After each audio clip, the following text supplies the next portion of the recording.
hanging with the boys, man. They're part of the team. Part of the team, man. Can I tell you, part of the team? Welcome to Tampa Bay. We buck 'em up when we raise the flag. Fire the cannons and seize the day. The crew's ready, all hands on deck.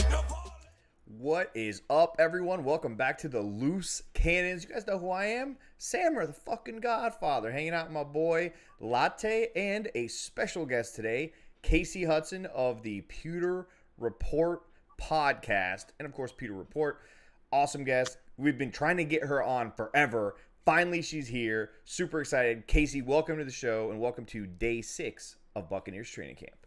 What's up, guys? I felt like this was never going to happen.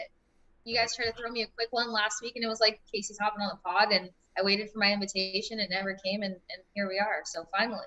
We sent it via camel. Took a little bit of time, but we got it to you, right? It got there eventually, yeah. It arrived, and so got there. Yes. Sammer, you got to be careful. I'm going to say it. I'm going to make it uncomfortable right off the bat for Kasey. I'm just going to say it. You got to be careful with your words, bro, okay? Day 6 of training camp. I was out on the field today. I'm a little chubbed up. Like, football's back, bro. The blood's flowing. I'm fucking excited. It's all I think about. Football is back, bro. When I wake up in the morning. Sweaty guys in tights. It's amazing. I wake up in the morning, and I go, today's day 3 training camp. And that's all that runs through my head the entire rest of the day. Day 3 training camp, day 3 training camp, day 3 training camp. Next day, day 4, et cetera, et cetera. Hey, guess what? The players too, bro. It's no days of the week, though. It's just day 1, 2, 3, 4, 5, 6. Nobody knows if it's Wednesday, if it's Friday. Last week, it was Thursday for 3 days in a row for me. So, I mean, I think we're all on the same page. All on the same page. Listen, title of this show is Miami freaking, what's the word? Tampered with Brady. So we got to talk about this before we dive into everything we saw at camp. Kasey, I mean, can you just break down exactly what the fuck happened here and how Tom somehow is not being penalized? Not going to be infiltrated. Yeah, a fun word to say. Tom Brady will not be infiltrated, first and foremost. But long story short, he started to have a conversation with a pretty girl called the Miami Dolphins in August of 2019. And things were going kind of nice. He was excited about it. He thought that was going to be his out from New England and Daddy Belichick and Daddy Kraft. And then he got a better offer from Tampa Bay, decided to go to Tampa Bay. The conversations may have continued, may have flirted with the Dolphins a little bit. He retired for 41 days. The conversations may have heated up. And then by the time that he announced that he was coming back, the conversations had to shut down. So Tom was looking at becoming a football executive or maybe continuing to be a quarterback. Either way, it was a limited partnership that he was chatting with the Dolphins about. And it should be noted that Sean Payton was a part of this conversation too, to also be a part of whatever potentially would have came about with Tom Brady and the Miami Dolphins. And it didn't happen. So he chose Tampa Bay. Fans are pissed. There's a lot of people that are like, oh, that's so disrespectful. Like, he shit on his teammates. I don't particularly see it that way. I think that Tom was flirting and then decided that he was going to stick with the new pretty offer at Tampa Bay, and he made a decision to rock it out here. It's not just flirting, Kasey. Listen. We all know, and everyone here in Tampa and everyone in New England thinks that Tom Brady's going to play for another 20 years. He's not, okay? We know that he's nimble, and the baby oil and Alex Guerrero keeps him very flexible and pliable, and he probably could if he wanted to. But his wife doesn't want him to. So we know that at some point, Tom knows it's coming to an end. He says that almost every press conference. He uses that term. I know that the time is coming. The time is coming soon. The end is near. So I don't see anything wrong with him potentially setting himself up in the future with an executive position or a stake in ownership. I don't care. Furthermore, I tweeted out earlier, I don't care where my baby, where my sweet, beautiful unicorn look in his eyes and you just like melt quarterback gets his appetite from. As long as he's coming home to Poppy, it's cool. As long as you're coming back home to Poppy to get the buffet, I don't give a shit. He won us a ring, for Christ's sake. Somebody else put that out. Like, how could you be mad at a dude that won us a ring 2 years ago? I'm not mad. That's what I said. That's why I call it flirting, you know? Like, he just he entertained a conversation that made him feel alive and young for a minute. He's 45 tomorrow, guys. Like, let the man live. But at the end of it, I think that it speaks volumes to the fact that he was not miserable, but he was hitting misery when it comes to his time with the New England Patriots. It's very obvious that we've seen a whole nother side of Tom since he left New England. Like Tampa Tom is Tampa Tom for a reason. You see more personality, even though he's not sitting there having like the most cozy conversations with media. He's saying a hell of a lot more now than he ever did in New England. So I think the bottom line initially was the fact that he was just ready to get out of there. Who knows what behind the scenes were? Maybe it would have been like a chef's kiss for him to play in the AFC, Dolphins, who face the Patriots quite often. And then you guys have to remember his BFF, David Beckham, lives majority of the time when he's not in England down in Miami. Like, he's looking at the bigger picture, like you said, down the line. What's going to happen with his family when he finally does hang it up, or whatever hang it up looks like? So yeah, eventually he's going to be moving his whole family down to Miami and planning his house, right? there. They Yeah, built a house there, so he's been building a house there. Like, this has been something that's kind of been in the works, and like a lot of off-season time he'll be down there with Beckham and all his kids and stuff and whatever. So I'm not exactly surprised by it. I don't think that he was trying to be like malicious or like, didn't give a crap about his teammates in the midst of all of it. I think he was just kind of looking at what the setup's going to be, and he still made a decision. At the end of the day, he still chose to come back to Tampa. Would it have been hard to leave? Yeah, but this isn't somebody who's hurting for money and has to make like struggling money decisions. You know what I think it is, Kasey? My thing is too that like, honestly, like, which one of us, anybody in any profession, if there's an offer, someone comes calling and they're like, I'm gonna put this bag in front of you, who's saying no to just listening, at least listening to it? And he's not breaking any tampering rules. It's the Dolphins who are going after him and talking to him. Whether he started that conversation before he became a free agent with the Patriots, I don't know. But the way I hear it, nothing has come out that said that he even wanted to be the quarterback in Miami. Right. He may have retired to retire, and then he was like, all right, my next move is to do, work as an owner in some way, shape, or form with the Miami Dolphins. Sean Payton would be the guy I'd want to coach my guys, yada, yada. But, like, who's saying no to just looking at why not look at your future? Like you're talking about, set it up. And here's the other thing. If you're going to be mad at the fucking ownership of the Bucs. Why didn't they offer him something like that to keep that from happening? You don't think he may have kind of said something to them, and that after he had the conversations happen before he became a Buc, then he becomes a Buc, and then he has a chance to talk to the Bucs and be like, hey, guys, post-career, I'd really love to be a part owner of a team. Why not let me stay here and do that? Like, that could have happened, but it didn't. So if you're gonna be mad, which I think is dumb in general, why not just be mad at the Bucs for not putting him in a position to make that deal with them as opposed with the Dolphins? But I'm happy that the Dolphins get fucking hit with some penalties, because I fucking hate that team. I hate that ownership. Like, it's fucking awesome for me, and anything that crutches Tyreek Hill only makes me happier, man. My mom is not a happy camper. So she actually worked for the Dolphins before I was born, when they went to the Super Bowl at the Rose Bowl. So this is a very unhappy day in the Carrington household. But aside from that, I never thought of that angle, though. Like, that would have been an interesting conversation if you think about it, because, like, I don't know if we should go there, but people don't like there's some rift with the Glazers being the owners, and like, they also own Manchester United. David Beckham played for Manchester United. I wonder if that's a conversation that Tom could have like struck up to be like, hey, let me get a piece of this, because there's so much connection there between so many people. But I don't know. I think people would be less mad if they maybe thought about the fact that like Tom maybe wasn't highly considering playing quarterback there. He just wanted to be either a football executive, part owner, whatever. Maybe that feels less cheaty if he's not going to put on the uniform. But he's here, and camp's rolling, and he's still a Tampa Bay Buc. So listen, I think the people that are mad in Buccaneer land are those fresh fans, Kasey, those new fans that came over from Boston. You know what I'm saying? From Boston. That makes sense. See, what they're really mad about is that Tommy never chose you, but he chose Tampa twice. Say that again, twice. He never chose you. He chose us twice. And besides that, everyone knows Tampa's a hidden gem. Listen, I was born in Miami. It's overrated. Me too. It's overpopulated. It is. Tampa is a gem. Traffic can I love Tampa too much. Too. You know the other thing too? He's a good driver there, though. You know the other thing too? Yeah.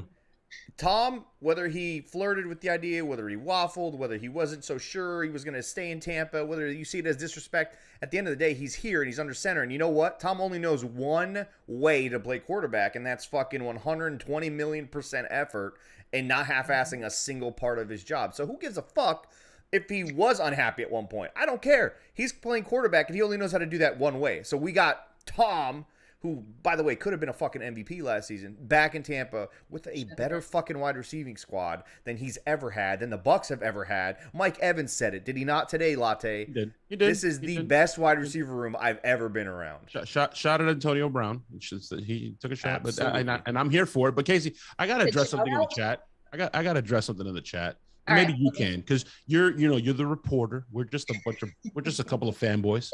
Yes. We act like we're part of the team. But listen, you're the reporter. Corey Jackson here says the Brian Flores lawsuit messed the whole plan up. Sean Payton and Brady were going to Miami to team up together. And then he put, that's why they both retired in the same offseason. Can you break this down for people like they're 3 years old, that both Brady and Sean are under fucking contract? They can't do that. No, it's not possible. No.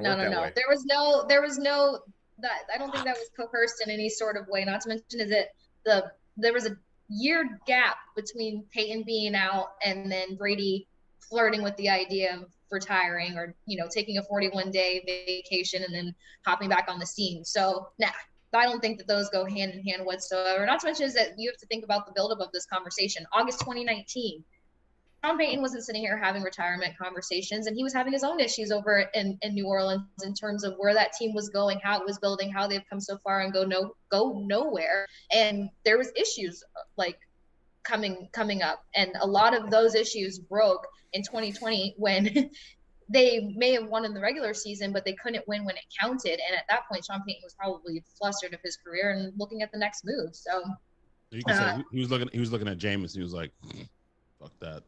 I mean, imagine like my brother played football, Jameis Winston, but like imagine getting stuck with that, and then you've just got like fans and coaches and people just pissed about what your roster looks like and your inability to execute or like cross the finish line. Like that's a lot. Yeah, I'd be frustrated. I'd be frustrated if my Hall of Fame quarterback career, it was there 20 years, only won one Super Bowl with him, and then all that clapping, all that talking about the regular season, and when it counts at home. But he had really cool interceptions. Had a really cool like pregame huddle thing that he did, right? Oh, that was unbelievably cool. Apparently, I mean, when they showed that shit on Fox, I couldn't fucking stand it, dude. I couldn't fucking stand it. His stupid stained fucking whatever that thing is that he's got, just fucking cover it up or fix it. I don't even think it's real. It might be a chicken pox scar. Relax. Who has a chicken pox the size of Nellie's Band-Aid? Come on. The fuck out of here, Casey. I have two Nellie's Band-Aid. Holy shit. Yeah, guy looked like he was on the cover of Sweatsuit. Come on. JC Allen in the chat said, "What's up, Sam? What's up, Poppy? Good seeing y'all today." That's one of your JC teammates. Did not say hello to me. He seriously did not say hello to you. He mentioned us though. Today has just been a day of disrespect. I can't. But Casey, we brought you on here. We're respecting you. We want to hear your thoughts on. Listen, where we were sitting today at camp, we didn't see shit. I texted Jason, like, "Hey man, can you move practice over to this side of the field?" He didn't respond, and you got to see it from where you're sitting. So, me and Latte both agree that Blaine Gabbert was QB1 today. Outshined, the GOAT, and you guys call him, Tom Brady, but whatever. But how did it look like? Before you address camp so far, I do have to mention one thing. You can have your thoughts on Blaine. We will allow you to talk about Blaine and his thighs, Casey. We will. But so far, it looks like number 90 was a good pick. I mean, he's flashing in camp. I'd love to hear your thoughts. Go. Number 90 flashing at Hogan camp. Hall. No, I know. I'm collecting my thoughts. Here's the thing.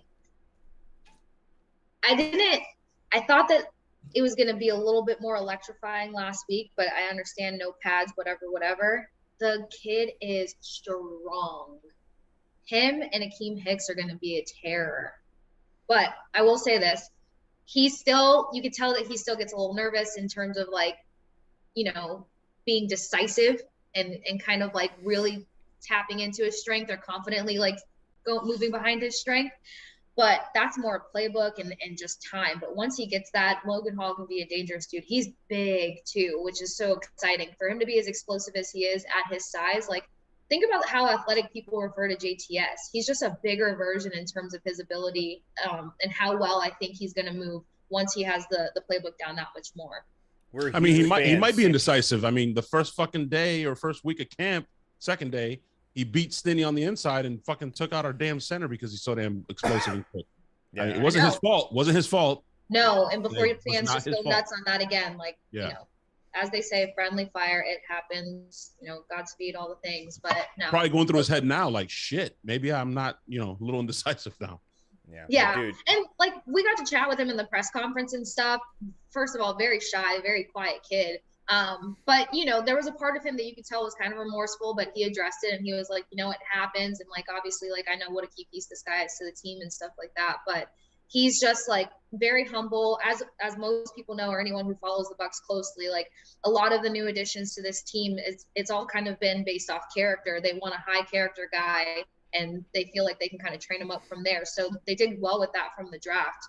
Great character, real humble, hungry to learn. You can tell he's very smart. If anything, this might be one of the smartest Bucs rosters. I feel like they've had the football IQ in Logan every Ryan. single position is just like check it off. So you can see how intelligent he is. So once he gets more acclimated with the playbook, like that kid's going to be a beast. Casey, we were at camp today. It was the second day of pads, and the heat is different when you have pads on. You could run around with the fucking, you know, underwear football nonsense without the, you know, in the heat, it doesn't do anything. But when you put those pads on, we heard that yesterday, halfway through camp, Todd Bowles said that he could tell his team was getting tired, the sun was getting to them. Today, it kind of looked like the heat was getting to them, not as soon maybe, but what did it look like from your vantage point, how the team performed today? I mean, a lot of people have kind of been both sides of it. Looked rough, didn't look rough. We had some cool little spots, and specifically, and Casey knows this because Scott loves to tell this story. Casey, the flag wasn't fucking moving today. No. There was zero movement on the flag. Today was gross. Today felt like the worst day. Saturday was pretty rough, but today topped it. So, I mean, kind of stemming off of yesterday. Yesterday, offense, in my opinion, they just kind of looked a little They looked like they had a rough start to the day, and then they kind of started to collectively come together throughout. Today as a whole, I think that the whole practice kind of eased into things, maybe to try to like monitor the guys not getting too hot too early and stuff. And then, you know, the whole quarterback group and a lot of the top players on the team, when special teams came out in period 6 and 7, they left to like go fully rehydrate and go into AC and then come back out and finish off the last 2 periods. So they're trying to find the right rhythm here in terms of like getting in reps, getting in practice, and not having the guys overheat. But like by period 5, you could definitely see that they started wearing out a little bit. Not that there was mistakes. I think offense looked a lot better today than they did yesterday. And I think Blaine Gabbert was the top quarterback of the day in terms of like the plays, and the fans went wild for most of the passes that happened between Blaine Gabbert and Julio Jones and other top players. But I would say that they held in a little longer today, but I also think that a lot of that was just strategy. Like Todd Bowles kind of structured a few things differently, and he mentioned that in pressers too, that they started to fatigue towards the end there, and it wasn't as cute.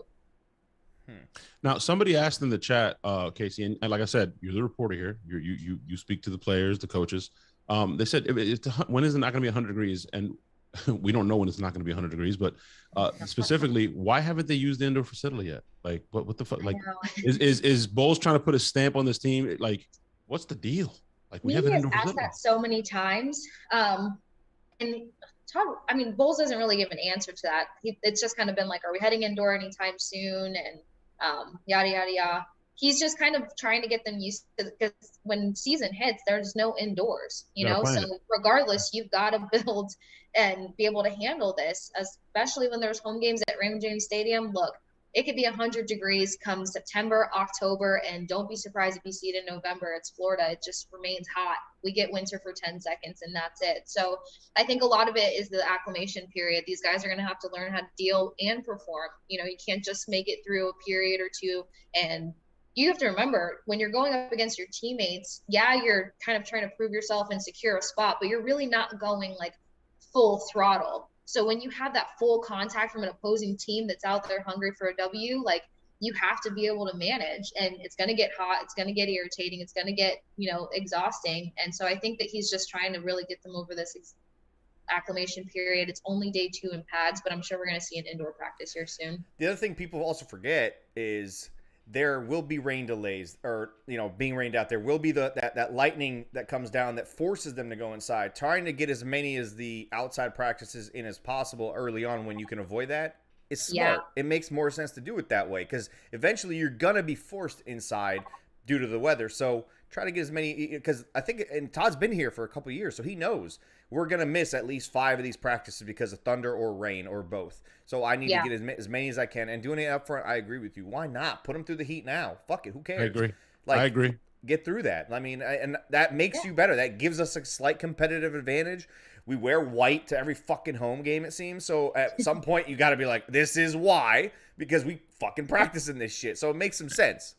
Imagine how ratchet it will be. Like, we host the Dolphins August 13th. That's literally next Saturday. If these guys can barely make it through the heat in pads day 2, they need to build it up, because next week they need more than ever, just because of all the controversy and drama, like, God forbid. But come on, you're not going to host the Dolphins and let them embarrass you at Imaging Stadium because you can't handle the heat. And it's definitely a bit hotter in Miami too. So, and it's still hot in Tampa at night. It's still fucking hot. I got a lot of white in this beard, so I come from an era where they did two a days in this fucking weather. So they'll be fine. It's just 5 periods. Somebody just commented as well. Common sense. They said, worried the Bulls might be pushing the players too hard. I don't think so. I mean, I've seen somebody else comment in the chat. I've seen the Shiano fucking like toes on the line bullshit. I've seen them get pushed too hard. He's not pushing them too hard. I think it's a balance. He's doing fine. There was like research on old school coaches versus now, and obviously how much the game of football has transformed. And like, here's the thing: when players used to drop passes in training camp and stuff, they had to do push-ups or burpees or suicides, like in the heat, in pads. You don't see any kind of conditioning really taking place. I think I've seen that one time in the past 3 camps with the Bucs that there was like a few conditioning things, but Lenny dropped an easy one today. I'm surprised he didn't have to do knees and toes and elbows and all those things. And he dropped 2. You actually dropped 2. Yeah, but I'm talking about the easy one, the one that was just like no prep, like he was just standing there by himself, had all day, could have snacked in one hand, caught with the other hand, and just like didn't work out. I don't know. Hey Kasey, how about that? How about that route that where Rachaad White put on Logan Ryan? Oof, dirty. I like Rachaad White. I like him too. We do too. That was nasty. I was like, what was that, a receiver? That move was. And oof. Saturday I tweeted like him and Tom already have a little bit of a little chemistry going. So all it takes is Tom to build that much trust with you and to think of you in a split second for your career to start going in the right direction. I think Rachaad White's going to have a pretty good takeoff here. He's naturally a receiver. They're back, Sammer. He's naturally a receiver in terms of how he catches the ball, how he moves on the field, and how he runs routes. So, and plus he's got the perfect last name for a running back catching passes from Tom Brady. It's White. It's perfect. So I was going to say fit. It's exactly. It feels some nostalgia for Tom. And if you look at his frame, he's a little bigger than like a Danny Amendola and a Julian Edelman, but still just kind of like some of those routes that Tom really looked to those key guys for. Rachaad White can fill that like this. The other thing too, we noticed it first day of camp. We saw it today, obviously in person. He's a tall motherfucker. Like he's taller than what you usually see running backs at. And I underestimated it. It's impressive because he still moves like a running back at the same time, which is like, and again, reminding us again of the guy we compared him to, Le'Veon Bell. So much like Le'Veon in terms of how he just works. It's so smooth. So smooth, dude. Butter. Listen, I think that was like the theme of the day today, Kasey. Like it was my first, just big men.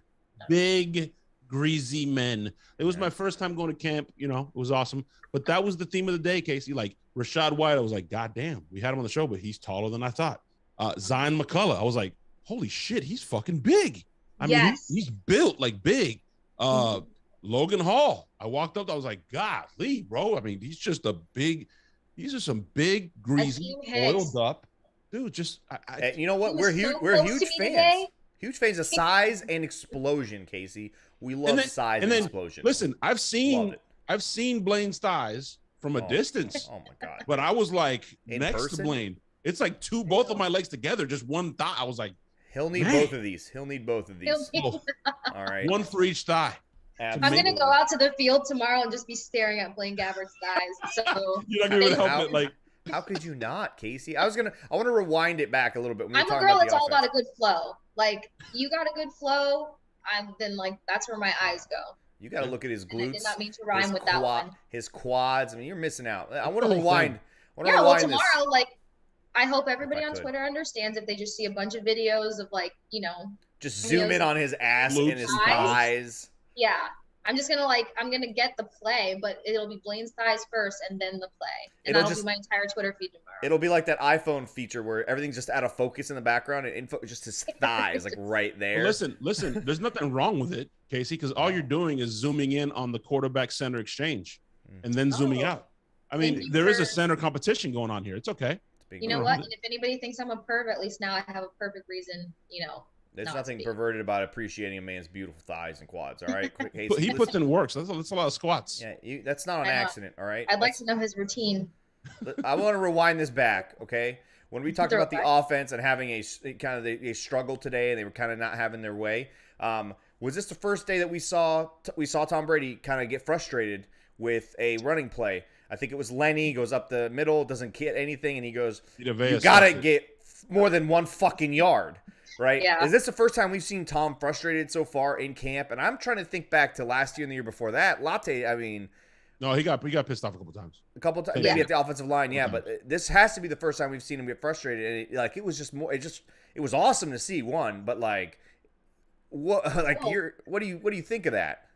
Well, you like to still see that hunger. Like, I know that people like to talk about how amazing it is that he's going to be 45 tomorrow and he's still playing a game of football and stuff. But you also want to make sure that he still has that that angst to him, that grit. So when he does get frustrated like that, it's like, all right, like the gray in his hair. And I know everyone's freaking out because in pressers the other day, he looked really skinny and just all kinds of stuff. But it just shows that he's still that competitive nature, that grit, that hunger is in there, and he's helping these guys level up.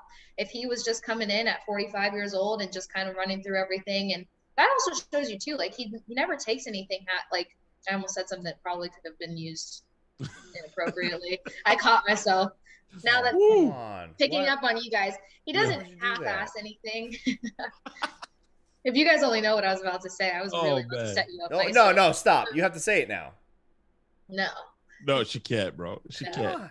She can't. There's no way. We're called the loose cannons. Especially now, she can't say it. Okay. All right. I'll get it off the air.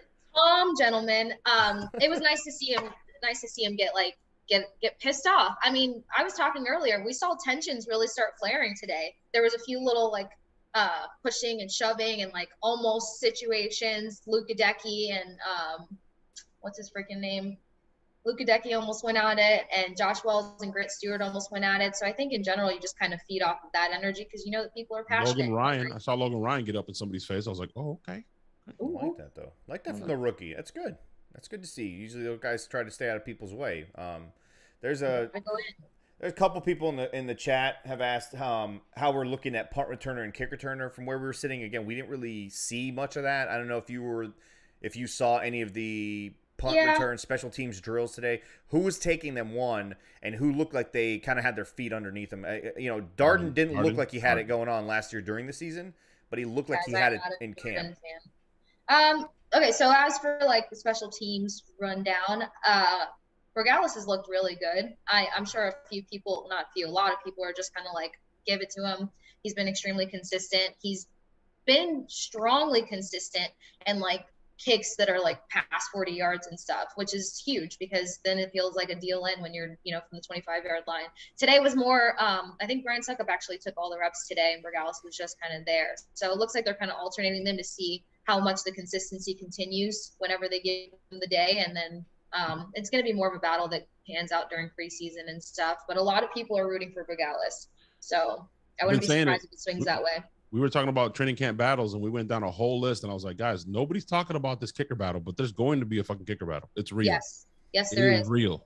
Because here's the thing. When Suckup first got here, especially anyone who's followed the Bucs for seasons, the kicker position has been horrific. It has been so ratchet. The kicking, you can never rely on That's the word. That's the word. It has been, especially when the guys that you pulled in thinking oh, this is our guy, he's gonna do it, and then it's just whiff after whiff after whiff. it was terrifying. So Ryan Suckup was a breath of fresh air, in my opinion. He did well his first season here. He gave us hope in the kicker position again. Last season, I don't know if he was distracted, if age kind of caught up to him. Maybe he didn't hit the TB12 as hard. I don't know. But he was so inconsistent. He missed some real crucial plays that could have leveled out the game way better. And then now you have Bergalis who comes in and he's making it look easy. Not going to lie. Bergalis has looked strong and very consistent, but Ryan Suckup still has something. So there is competition there for sure. I think it's age. I think age caught up to him. We were talking about today in the bleachers. You could tell that halfway through the season, he looked like an old kicker, and it just didn't feel like him again. And I want to make sure we respect Bergalis, because you said he was doing nothing today. I'm gonna have to correct you on that. He was actually holding up his arms as a field goal post on the far field. So please be respectful, Kasey. If you're going to come on here and report shit, you need to report accurately. We're very much about that on this show, right, Latte? He was also rooting on Suckup. I saw him a couple times. Like, that a boy, that a baby, clapping him. I was like, okay, there's a competition, but there's still teamwork. He's a glue guy. He's a glue guy. I like glue guys. You're right. This is important. He decided to go out there and sweat with everybody else in pads, doing nothing. Yeah. And he deserves to be recognized for that. Absolutely. As for returner, yes, I would love to see Gunner Scotty just lock down that situation. No more discussions about it. Just call it a day. Returning punts? You want him? No. Returning punts, and we talked about it with Stephen Shea today. Actually, he's a badass gunner too. Kasey caused 2 fumbles now as a gunner. But Kasey, I want Kasey to. You want him to lock in the returner job. Is what you're saying? Well, actually, no. Devin Tompkins, I think, would do a better job than Jalen Darden and Scooter. But if I had to choose between anybody, I'm not a fan of Darden's return style. I think he dances too much and misses opportunities to really kind of like punch it up the field. You can't be Tony Tappan in the back of the field all day long when you've got people running at you trying to like lock it down. He hasn't made very steep gains, and there hasn't been many breakout yardages that he's had either as a returner, and it's been 2 years now. Almost. Last year was his first year for Darden. 1 year, really. Yeah. This is second year. It's just one long year. I was very underwhelmed, and I was expecting more, and I'm still expecting more. Latte, I get it. I get with the gunner thing, but I'm saying, like, specific to returning punts, does Scotty take any punt returns or kick return reps at all? Is that not? Why isn't he also? Like, what's going on there? Why does that happen? They did at some point have him in there for a few rotations, but I think that was just kind of maybe to alleviate Darden or just have somebody else working in with him. I mean, it seems like it's pretty much going to be a lock-in for Darden to have again, but there has been some conversations on whether or not Tompkins can do it, because it'll give him, a roster spot to contribute, and he looks good for a rookie. I mean, he's grooming up well. He still obviously has a lot of learning to do, but special teams is that foot in when you're trying to get on the roster. Yeah, I think the deal, and correct me if I'm wrong, the deal with Scooter there is that Scooter has long speed, like undoubtedly take the top off the defense. But as it relates to punt returns, like, I mean, you have to have a little wiggle, right? A little sideline, a little shiftiness. That's not his game. That's not what he does. Yeah. I remember we had a guy here a long time ago that didn't have crazy long speed, but he knew how to cut and just set up angles. Clifton Smith, shout out. Fuck the Panthers. You took a cheap shot at his ass, but he had some nice wiggle to him, but still respecting and getting up the field, Kasey, like you were saying. Well, that's the thing. That's not really Scotty's game. Like, Scotty's just straight line speed. He's not going to cut and set it up. My thing is that none of our guys catch the ball, put their back foot down, and just fucking go. That's what Clifton did. Right. He wasn't faster than anybody. He wasn't necessarily a better elusive runner than anybody on the team. He had some jukes, man. He had some setups, bro. I know, but he didn't have anything better than what you would see from a starting running back, is my point. And even the guy who returned, Westbrook, who returned for the Eagles and the Redskins all those years, he wasn't special in any way. He just put his foot down and went down. And, like, guys who did that, even Jaquez back in the day, who was, like, shifty and fast, he put his back heel down and he just went. And I think once you do that, you get past the initial wave, then you can fucking have some fun. And we don't have guys like that. I guess you're right. Scotty doesn't do that, Latte. I mean, that's a fucking good point. He does get faster as he goes down the field.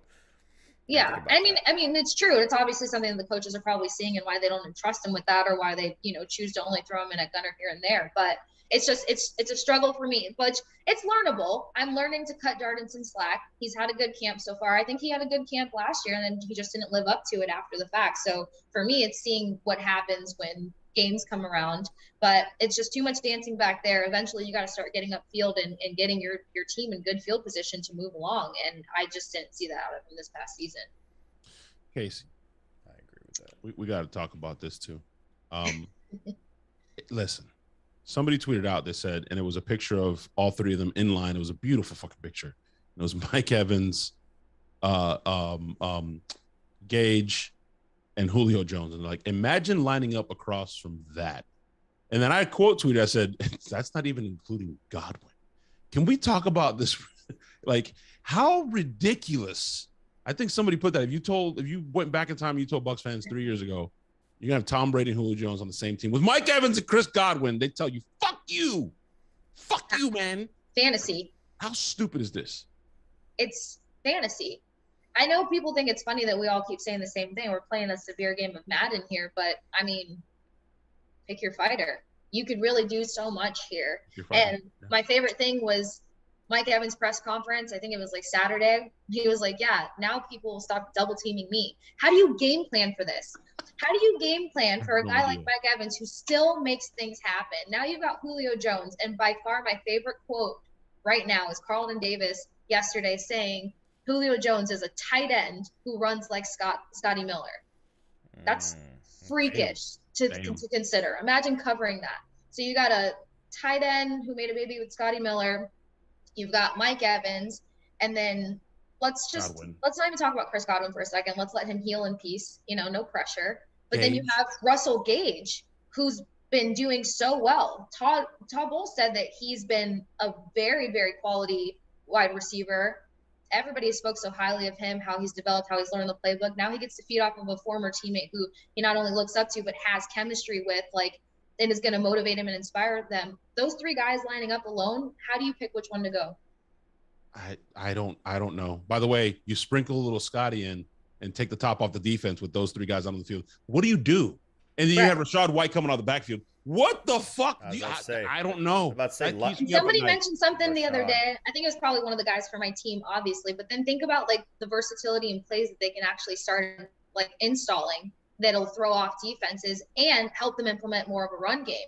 You don't have to throw out a 2 tight end set constantly, which made it a little obvious, Bucs are about to run the ball. No, you could put all these receivers out there, one running back, and have a day. You have no idea where it's going. So you put Tom Brady back there with those guys and say Chris gets back in there. So you got these 4 guys, and you have any tight end out there. It doesn't fucking matter. You have Tom in shotgun, and you have Rachaad White next to him, and he could just look at the defense and be like, all right, they're playing the pass. I'm just going to hand it off to you, and you go ahead and get 7 yards, sir.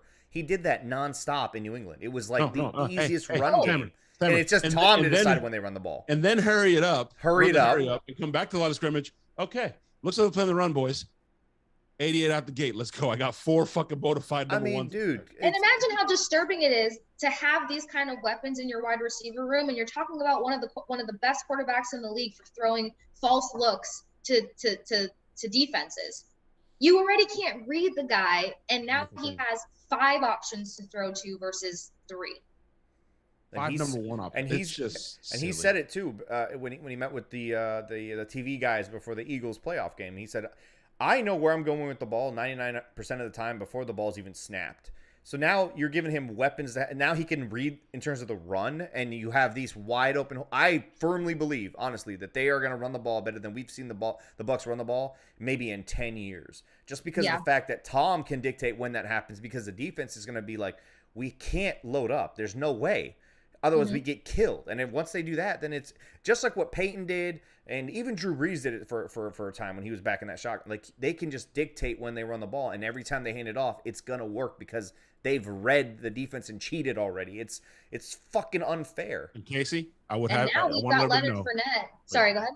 I just wanted everybody to know really quick. We showed up to training camp a little early. We're part of the team. We had a little talk with AG, Alex Guerrero, TV12. For all the haters out there and all the Bucs fans with little dick energy, we call it LDE on the show. He's already talked. He's been working on 85's hamstrings. Julio Jones is going to be fine. No more soft tissue injuries. If everybody remembers, Mike Evans had some soft tissue stuff. Godwin had some hamstring stuff until Tom Brady showed up with TB12 and AG and the baby oil. And knock on wood, it's been good. No problems. He's already been working on the hammies. He looked at Sammer and he said, "Are you fucking hydrating? Are you hydrating? You better be hydrating, Sammer. That's because I told him. Work on the glutes later. You better be hydrating. I swear." Do you guys looked have, at him. TB12 electrolyte packets? We don't. I have those, and I have his water. plant protein. Unbelievable. But when I saw Guerrero walk by, and I was like, "Hey, man, I got the baby oil in the car. Let's talk after the practice." And he's like, "Yeah, no problem. Make sure you stay hydrated." And I told him I was. So, there's some stuff. We might be changing the face on Beck's baby oil. We might. We don't know. Might yet. be All AG you baby need is oil. that on Blaine Gabbard's thighs that I will pay Don't attention worry. to tomorrow. When Blaine comes on the show, he. Wait. Are you under the impression he doesn't put that on his thighs? That's the only way he can get his uniform on. What are you talking about? That's the way he doused it in Beck's, and then that's the only way he can slide him up. He's got the Beyonce of thighs. You have no idea. He does the girl dance. You know, the girls with the nice, you gotta. You imagine if he was one of those girls behind Beyonce in that one music video? I'm a single. I can see it. Unbelievable, dude. This is like, what the fuck is going on? Hey, what show am I on? Wait, Kasey's a new guest on the show, so we got to ask her the questions. You know that, we right? do Before have to the ask the show's question. out. So I'm really nervous. But before we do that, Kasey, do you have any more final thoughts? Because we have two people. We're going to take 2 phone calls. So I was going to let you give us any more final thoughts before I go to the phone lines, and then we'll ask you the 2 most important questions. You got friggin' stupid spammers in here. That's how popular we are, Kasey. We got naked HD girls. It's the look live. Click here. I think it's the baby oil. Every time we talk baby oil, Yeah, it's got to be the baby oil. It's they show up. Or You thighs. said it. They got to want to get naked. I don't know if I can think of any final thoughts. I mean, look, I was a fan of the tensions kind of rising up there. I'm pretty impressed with the rookies so far for the Bucs.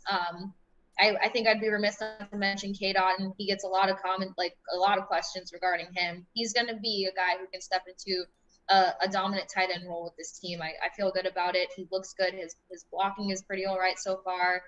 He's very confident in his route running.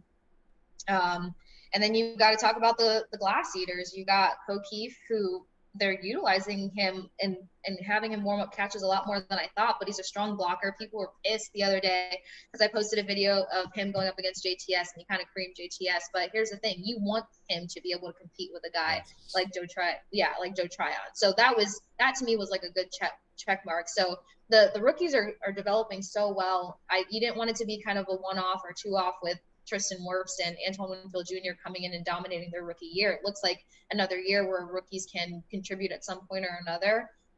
But overall, day 2 in pads, it's still a little early. The heat is kind of getting to the guys. There's good things, and then there's things that definitely need to develop more. But I think this is going to be the best defensive unit in a while. I mean, it should top 2020 as long as everybody stays healthy. The only thing that's going to slow this team down is health. Facts. That's honestly it. And I think that was the only detriment to them last season. If you think about the corpses that were out there and what they were pushing through and, whose shoulders the game was on each game by game, if this team's healthy, it's over. Listen, the people that disrespected Mike Evans last year and in previous years, and if you didn't know, now you know. Like when he showed up in the playoffs, everybody's like, oh, they're going to double him. I'm like, dude, he's a dude. People don't know that Mike ran he ran track for people out there, just taking double teams to open up other people. Like, respect 13. If you want to go to 13, he can get open, and he proved that against the Eagles.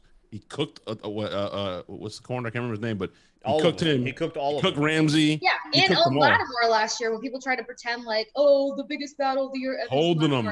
No. He adopted Lattimore last year. That was cool. That worked. And he was holding him the entire time on the big bomb in New Orleans on Halloween. Just holding him, and he still caught the touchdown. Lattimore's a bitch. He's a baby back bitch. The whole Saints team are bitches. Fuck them all. He was interfering with him too in that playoff game. The most important matchup between the Bucs and the Saints ended in a Buccaneer win and the retirement of Noodle Arm Breeze. Fucking correct. Great. Be true. Very true. Moment. But yes, the health is the only thing, and everyone knows we were in the stadium.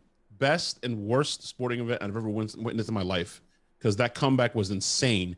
And everyone in that stadium, Kasey, you, me, Sammer, Stank, everyone in that stadium saw fucking, the dipshit wants to be John Gruden. What's his name, Sammer? What's his name?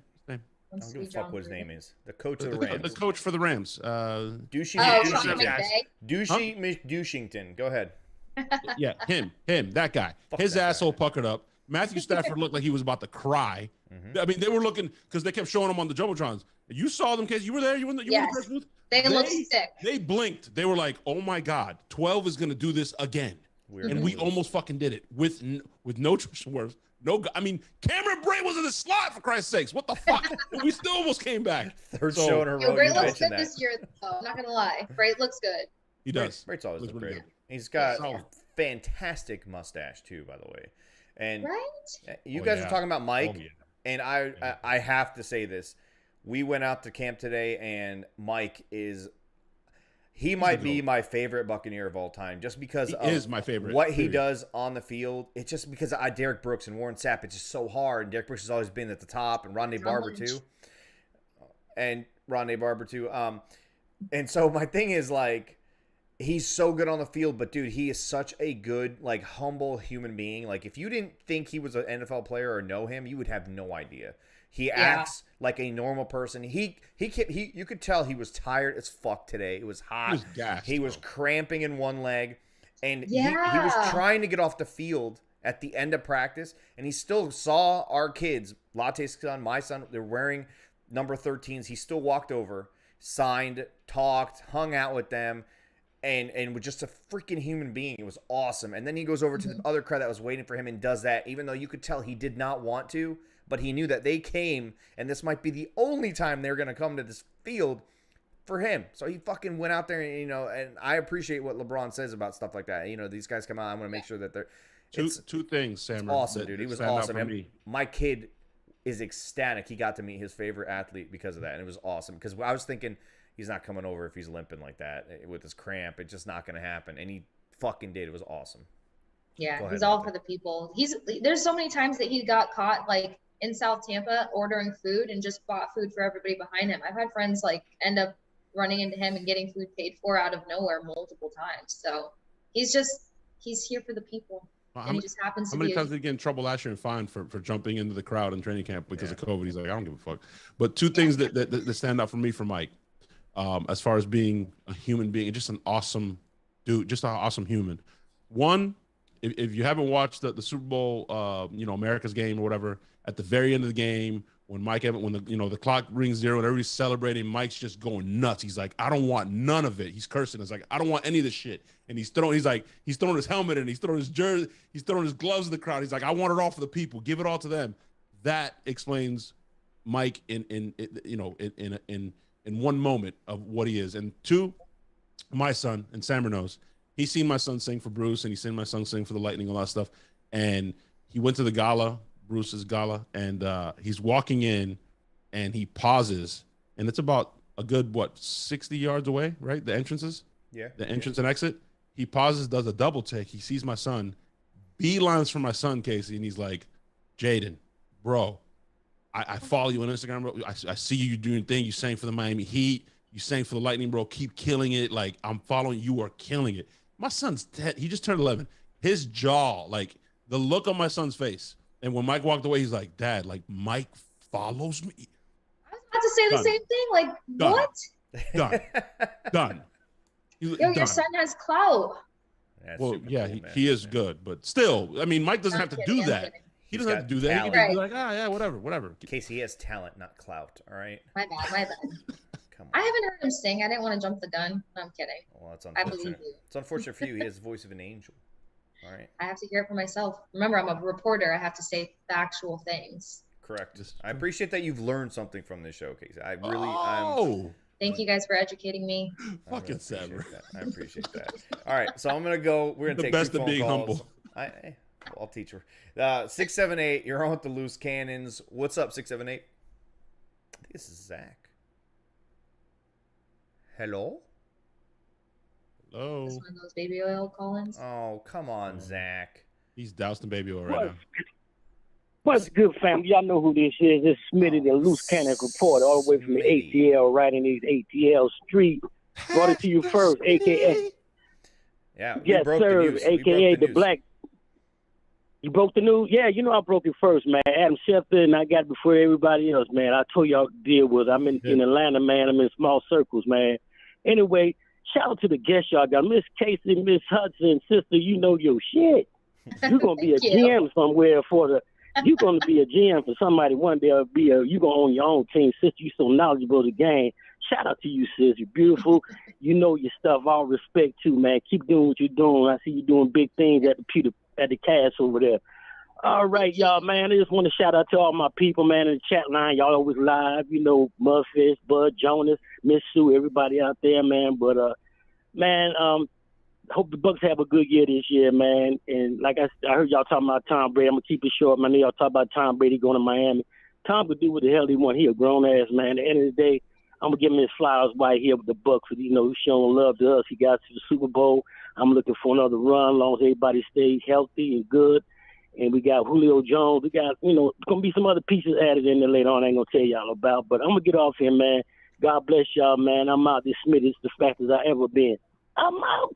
Wow, that was awesome. That was an awesome call, too. I like this guy. That was fucking great. He did. Solid. He did, Kasey. So context, he did 4 days before he came on the show. And he's like, hey, guys. And you know how sometimes you're like, oh, okay, yeah, sure. He's like, hey, guys, I'm telling you, got my sources. You know, in Atlanta, I'm in tight circles. Julio Jones about to sign a 1-year deal with the Bucs. And we're like, did he really? Swear. Oh, shit. Swear. The chat, let her know the chat. He did. People were clipping it and tagging us like, Smitty called it. Holy shit. Smitty called it. All right. Now, Kasey, our next caller was a Jim Rome regular before he changed careers or whatever it was a few years ago. He's about to go in on our haters. This is our friend Tom in Michigan, all right? Oh boy. Tom in Michigan, you were on with the Loose Cannons, man. What's up, Tom? Good evening, peeps. How are you guys tonight? Pretty good, Great. Tom. Fabulous. Awesome. Oh boy. Hey, first off, Sammer, great pictures today, man. Glad your boy got to have such wonderful memories from today. And I'm glad you guys had such a good time down there. That looked really awesome. But with all the drama the last few days, all I got to say is, God, I miss Urban Meyer. And as for Tom Brady and Mr. Ross, I got to say, they're Michigan grads. I'm a Michigan grad, so I'm going to be pretty biased on this. And as for, you know, just talking about myself a second, I was a pretty good amateur golfer. I played 60 of the top 100 golf courses, and I had the chance to play one time with Mr. Ross at a pretty exclusive golf club in the Hamptons, and the guy was nothing but first class to me. It wasn't until the 13th hole that he actually mentioned that he worked with the Dolphins, and this was 10 years ago. And we kind of talked, and I said I was a Tampa Bay fan. And he said, your one Super Bowl in 2002 overshadows the two that we won. And I thought that was pretty remarkable because he knew what he was walking into. The guy was first class, and he was one of the nicest people I ever met. So I'm not going to sit here and badmouth the guy while everyone else is piling on him. Okay. But as we go through this, now this whole tampering thing, amazing in 8 months what the NFL can uncover, and in how many years they got nothing to Dan Snyder. But hey, in the 80 select emails out of 200,000, they give John Gruden a dirt nap. Tampering happens everywhere. Don't fool yourself. Hell, with the NCAA, they call it the NIL now. So how do you think certain players got to certain places, like Von Miller? Hey, Von, our fans show up for parades. Devontae Adams. Our quarterback's boyfriend isn't Danica Patrick. Tyler Kill. Jackson Mahomes isn't here. Jameis Winston. You can have a lifetime supply of crab legs, plus some reading glasses if you want them. And as I close, did I mention I miss Urban Meyer? Good night, peeps. So good. He's so fucking good, dude. So good every time. So spot on. Kasey, solid. That's your introduction to Tom from Michigan. He's I'm awesome. actually crying over here just a little bit. Holy That shit. was a strong close. That was a really strong close. But yeah, he lost me with the Urban Meyer deal. He misses all the drama that he would create. He misses the drama that it was awesome. That's hysterical. Wow. Thank you, Tom, for that. That was one. That's a breeding. That's one of his better calls, dude. That was awesome. That was good. That was good. That was really good, especially was the, solid. 13th hole will remain in my brain through all of this tampering conversation. You won there, Tom. You Yes, won. you did. Yes, I'm I going to did. think of Ross on the 13th hole. How about the Von Miller deal? How do you think? Well, Hey, he won't our show up fans for actually parades. show up for parades. It's the tone that he decided to deliver that with that was really just That's kind of how he talks. so disrespectful. No, hey, Tyreek. There's no Jackson Mahomes in That's Miami. beautiful, dude. To be able to deliver that with that tone is the ultimate disrespect Oh my because God. Von Miller. You remember the Romies, right? That they would call in and you had to have a take, The don't suck, clones. The clones. and you had to like spit it out like that, not read it, and if you struggled, you would just hang up. They all read it. They all read it. It was just Had you to got to read read it and not sound like you're reading it, or you would get run. And he was a regular on that show for a while until he said he changed his job and he wouldn't be able to listen or call in or something like that. But you have time for one more call. Oh, I've got time. I missed dinner already, so we're going. Oh Wow. whoops. No, Sorry, I'm Joe. kidding. Trying to I'm make us feel kidding, bad. guys. We're good. Trying to make us feel bad. Wow. I had a salad for lunch when I ate too early because of the intermittent fasting rules. So Yeah, I had breakfast for dinner for like most training camp days. So Solid. yeah, pretty good. that's the football life. We enjoy it. Egg whites at night hit differently than egg whites in the morning, don't Egg they? whites. I need some yellow. I'm sorry. Yeah, I did all the like the ridiculous like deathly diets and like you won't catch me eating egg whites ever again. It's not. Yeah, it tastes just It's like a eggs. trigger. Oh, okay. Definitely trick egg whites. All right, Yeah. we're gonna. I have time, gentlemen. I have time. We'll take one more call. It's from the 813, and then we're going to ask you two very important questions that decide if you ever Yes. come back on this show or not, Kasey. So I hope you fucking prepared. And if not, I hope you Not answer important. properly. So God, I studied up, but let's see. Let's see. it's on you. 813, you're on with the loose cannons. What's up? Go. What's up, Sammer, Poppy, Jeremy. boy Jeremy? What's up, Jeremy? Not much, Hello. man. I'm hyped, man. What's up, Kasey? My bad. Big fan Okay. of your Thank podcast, you. by the way. Of course. First and foremost, Sammer and Poppy, shout out to y'all guys, taking your boys to training camp today and show them a good time. That's what's up, man. That's, not many kids get to enjoy time with their dads, but anyway. But just wanted to throw out there that I'm excited for the first preseason game next week. I can't wait to see some of these guys go out there and ball out. Watch, your boy Daddy Spennett compete against Trash for the number 2 job. By the way, that was the tweet of the day, by the way, Poppy. Nice. Thank you. But I'm hyped, man. It's gonna be a fun season.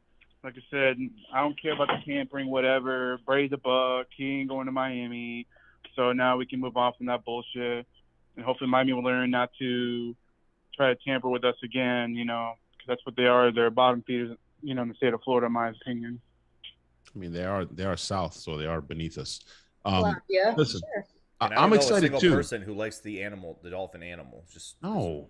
Oh, I do. fuck that animal. Ah. Useless. Oh, No. not in this moment. Killer whale is way cooler, by the way. They fucking Actually, eat great sharks. white sharks. No, killer whales No, eat great white kill sharks. They Kasey? eat great whites. No, they don't just eat them. One of them holds They them toy while with them. another one eats its fucking liver out. And It's then they insane. drop the carcass and whatever Are you a comes shark out of bite that shit. survivor? No. No. Because I am. Oh shit. Oh. Holy, that's a fucking flex. But, Holy shit. but Jeremy, I am excited to see preseason as well. Kasey I- fucked not me up on many- my own show. Not many fans get excited about preseason. I'm one of those weirdos that get excited about preseason. I like watching all the guys play. And uniquely, the last 2 years, Kasey, not like the last 30 years or my whole fandom for the Bucs, where it's it can be slightly boring. You get to see the first rounders. Like usually, you don't get to see the first rounders because it's like, no, we need you. We suck. We saw Joe Tryon play a lot last year. You're gonna see Logan Hall play a lot this year.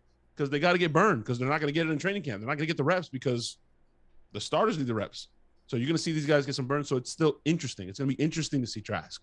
It's going to be interesting to see Rashad White. Like we're going to get to see these guys get some fucking burn. I'm excited. Ask us the 2 questions. Let's go because I'm fucking nervous. Oh yeah, Jeremy. You have anything else to close out your call, bro? No, pretty much, I might be at the game next Saturday we'll see. Hopefully, I can make it. So I can be there, watch these youngsters go at it. But for the most part, fuck the Saints. Don't care for them, and screw that little fan down there. You know who? That little Saints fan with little gimmicks, whatever.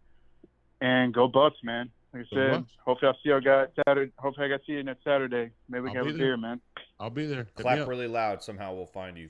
Great call, Jeremy, as always. All right, Kasey. Shit the fucking matters, all right? Oh, fuck, right. I'm nervous. I'm really nervous. Glad you came on the show. Everyone says you're doing a great job. They say, by the way, that you're better on this show than you are on your own. So let that, percolate for a little bit. And that we should replace Stank with you. We should replace Stank with you, apparently. So let that also percolate a little bit. Did I just come for somebody's job? Hey. You might have. Nobody's job is safe on this podcast. Pay salary? Nobody's job is safe on this podcast. All right. Listen, we're like an NFL roster. Yeah.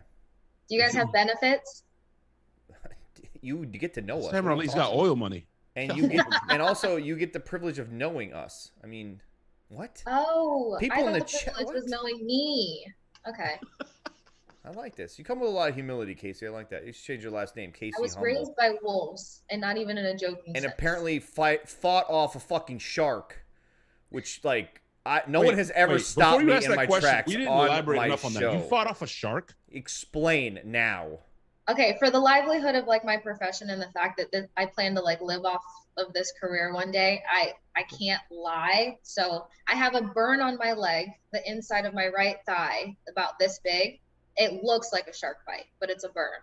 But my friends and I have milked it since I was 7 years old. I wear a shark tooth necklace and stuff. It's been a thing for so long now that it is true. Yeah, I know what you mean. I had to rain on your parade just a little bit. I did not like that at all. I'm just explaining to you that fucking Shamu that everyone loves is a fucking killer animal. They hunt in duos and teams of two, and one of them will grab the shark. This is not a I'm not making this up. You came at me with logic, and I just had to shut No, down. this is the coolest thing I have ever seen. They flip the shark over on his back so he's docile and he can't move, and one holds him while the other literally eats his liver out. And then they drop it to the bottom of the ocean. And the carcass, as it's dropping, gives off some sort of chemical release that makes the other sharks in the ocean a signal that, hey, we were murdered here, so stay the fuck away. For months, 6-7 months, they will not see a single shark in the area where a shark was killed by a great white. It's or not a great white, by fucking killer whale. You know it's unbelievable, dude. It's the more coolest killer thing I've ever whales. seen. We would have less shark attacks. More killer whales. Kill some fucking sharks around beaches humans are in. No problem. Dude, it's bigger than that, dude. They're taking the shit that's coming out of the carcass and they're turning it into a repellent and putting it in the water and testing it to see if they can just put this on surfboards and on dude, it's awesome. Is it not love so Shark cool? Week. Shark Week is the best week ever. Is that where you learned that, Shark Week? Yes, Yeah. I saw that. Okay. They had an National aerial Geographic. footage drone shot of these fucking killer whales just destroying a fucking 20-foot great white. Just Dude, no big deal. They have one that's got its fin onto the left side. It just flicks down, whatever the fuck that's called, and the other one's on the right side.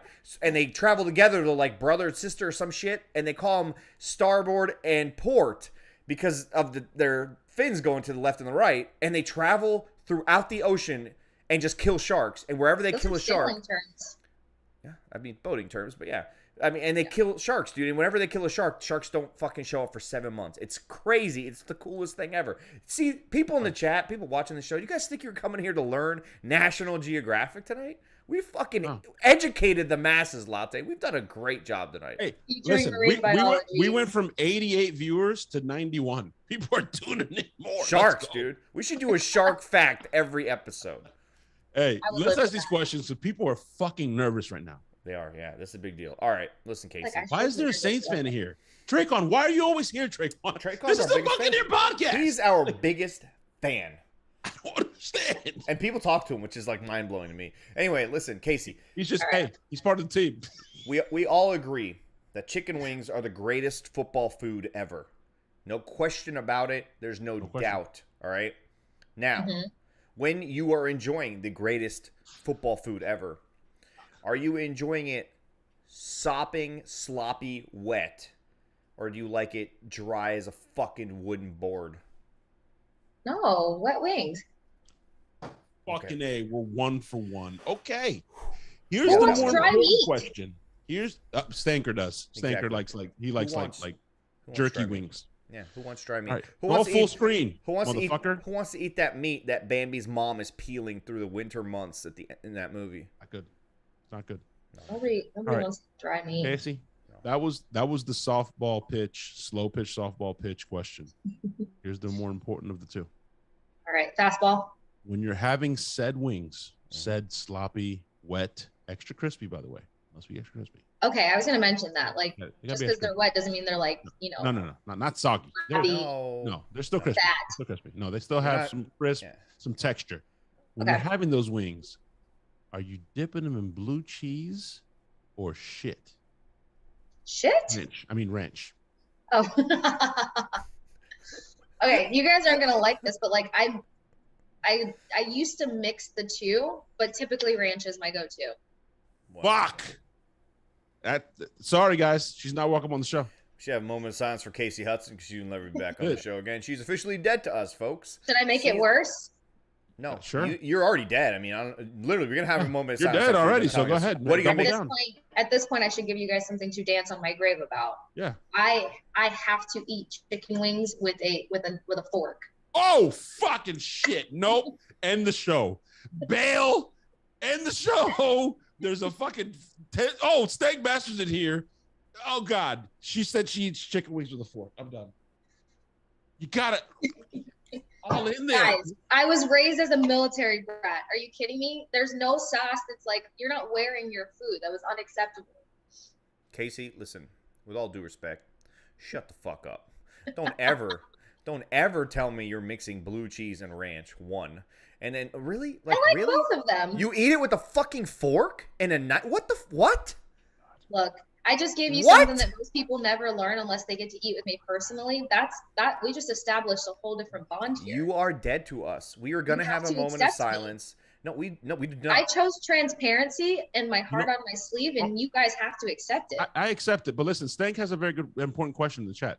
How do you eat a wing with just the fork, not a knife? You just are like You hold the top of it and you like scrape it. Okay. strip it with the fork, and then you dip it in the sauce, ranch and or blue cheese, and you eat it. Why though? Why? Bud Cannabis. Casey chose violence.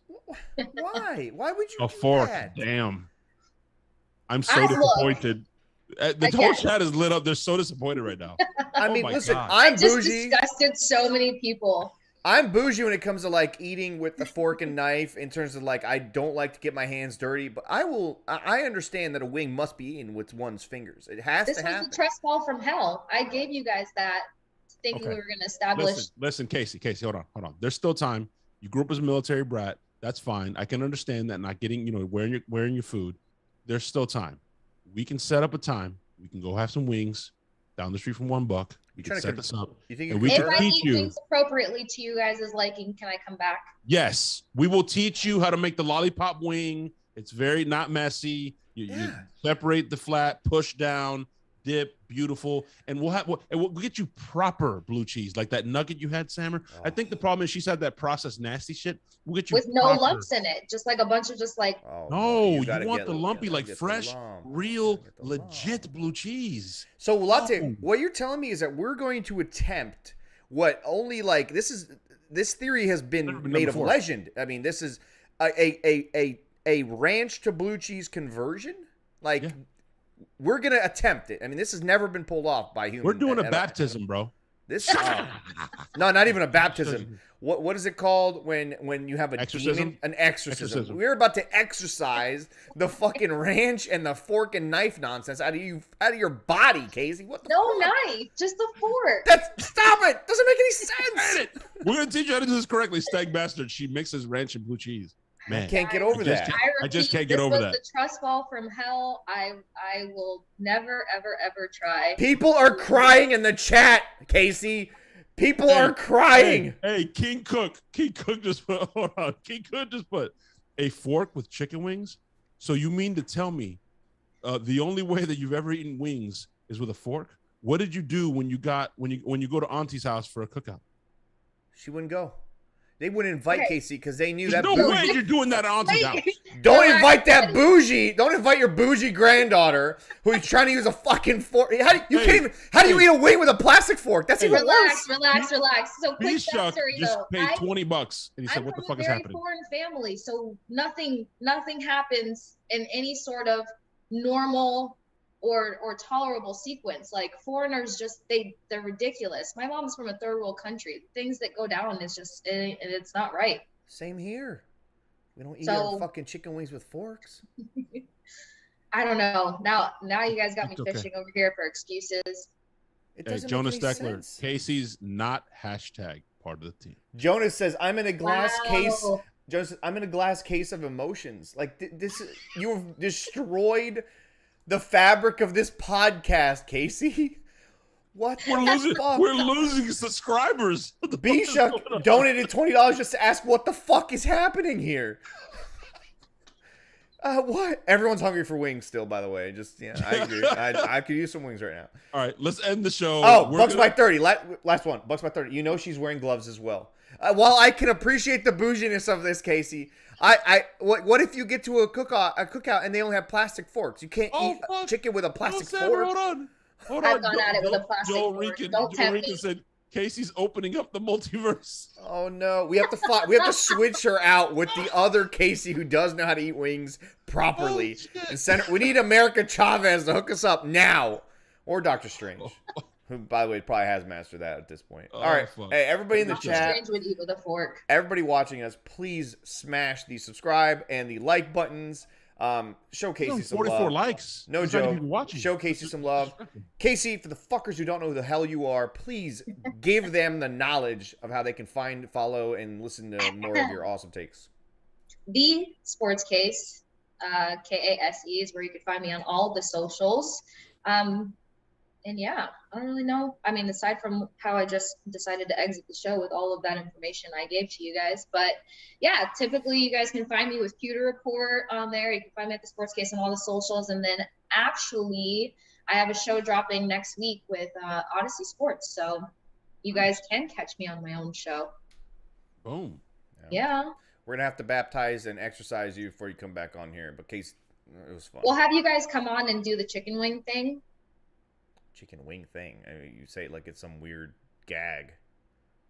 It feels like a haze. Like I have to eat. Do the baptism of her, the exorcism. Yeah, that's cool. We can do that on the show. That's gonna be recorded. That's not something we're doing behind closed doors. So you know that, right? No. Like No. your failure or your success will be captured on camera, and we're just gonna have to go with how that goes. Imagine if I just bail in the middle of it. I'm like, somebody hand me a fork. I can't do this. I can't do it. Like oh my God. DJ Khaled on Hot Things. Unbelievable. He's not one of my stunt doubles. Yeah, he couldn't do it. Wow. No, what am I stunt doubles? Yeah, I'll manage. I promise I'll get through it to redeem myself for you guys. This was fun. I think I handled it. Yeah, you did. You did a good Awesome. job. Yeah, you did a good job. Shit. You guys' fans are awesome too. But yep, that's where you guys can find me. And Bucs training camp. Yeah, and Pewter Report. Duh. And Go Bucs. Go Bucs, guys. Thank you so much, Kasey. Hey, out here hanging with the boys, man. They're part of the team. Part of the team, man. Gotta tell you, part of the team. Welcome to Tampa Bay. We fuck 'em up when we raise the flag.